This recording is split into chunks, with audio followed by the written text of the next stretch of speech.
Impressed সে paintings তারপরে আর দুটো নাম বলতে পেরেছে।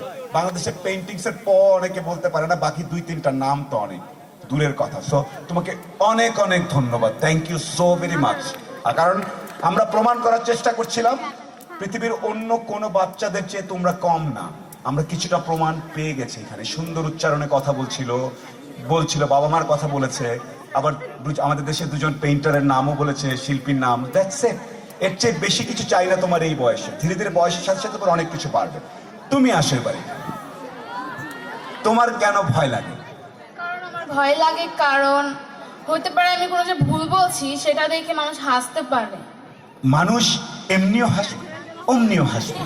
তুমি ভালো করলেও হাসবে, তুমি খারাপ করলেও হাসবে। এটা তোমাকে বলে দিলাম। কিভাবে ওই যে আমার আগে বলে গেছে না, ওই যে আগের বক্তা, জীবন অনেক কঠিন ধীরে ধীরে। এই যে আমাকে নিয়েও একটু পরে এই তোমাদের একটা পোস্ট দিব না আমি আজকে বিকেলে, এক গ্রুপ বলবে এখন গাজীপুরে যায় বক্তৃতা দেয়, হ্যাঁ করবে। আরেক গ্রুপ বলবে শুভম ভাই দারুণ কাজ করেছেন, শুধুমাত্র ঢাকা। সো হাসাহাসি পৃথিবীর সব সময় করবে, ওকে? আর কোনো কারণ আছে?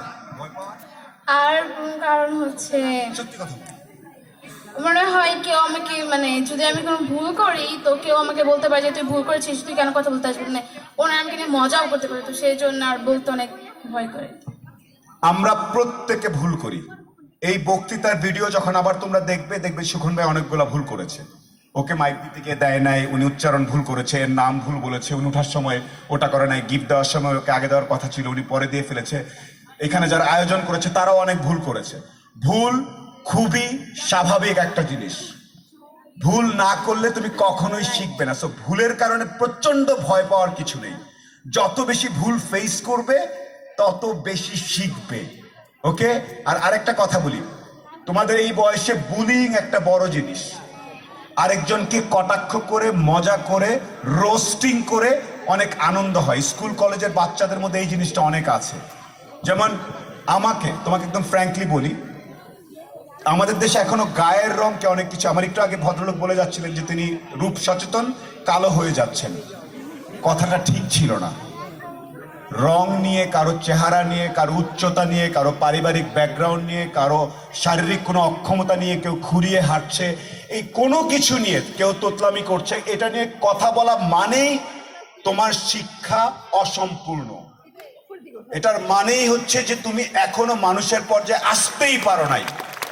যে কারো চেহারা, কারো চোখ একটু লক্ষ্মীটারা, তাই ওই দেখ এইটা করা মানেই তুমি স্মার্ট না। তুমি হচ্ছে এখন পর্যন্ত পশু আর মানুষের মধ্যে যে পার্থক্য সেটা হচ্ছে সহমর্মিতা, ঠিক আছে? তোমার মধ্যে যদি ওই ধারণাটা আসে, এই সুখন ভাই কেমন কালো চোখ, হলুদ, এরকম এরকম চুল লম্বা, এরকম কারো অবয়ব নিয়ে কোনো কিছু নিয়ে কথা বলা মানেই হচ্ছে তোমার শিক্ষায় কমতি আছে। So bullying is a big deal.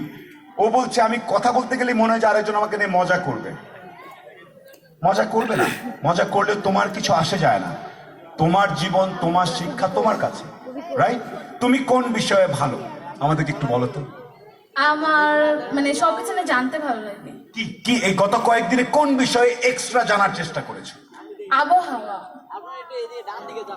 Wow wow, climate, জলবায়ু।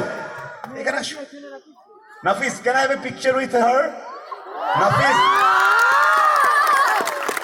Can I have a picture with her? I'll take. একটু তাকাও, এভাবে স্টাইল করে তাকাও তো। ইয়া,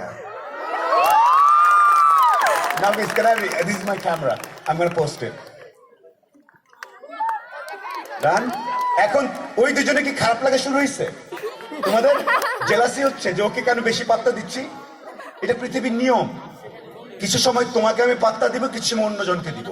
কেন আমি বেশি আগ্রহ দেখাচ্ছি? আমি এই মুহূর্তে ক্লাইমেট এবং জলবায়ু নিয়ে খুবই পড়াশোনা করছি, প্রতিদিন বোঝার চেষ্টা করছি। কারণ আমাদের দেশের অন্যতম সবচেয়ে বড় সমস্যা হচ্ছে আবহাওয়া। অনেকের মনে হয় কি রৌদ্র লাগা, বৃষ্টি পড়া নিয়ে কথা বলতেছে, বাট শি হ্যাজ গাজীপুর এই জায়গায় দাঁড়িয়ে সে আমাকে বললো আমি আবহাওয়া নিয়ে ভাবছি। That's enough. নিউ ইয়র্ক থেকে শুরু করে ব্রাসেলস, গুয়াংজু, এনিওয়ার একটা বাচ্চা একই কথা বললে ওকে ইন্টারন্যাশনাল স্ট্যান্ডার্ড ধরা হইতো যে তুমি কি নিয়ে আজকাল পড়াশোনা করছো? আবহাওয়া। That's the global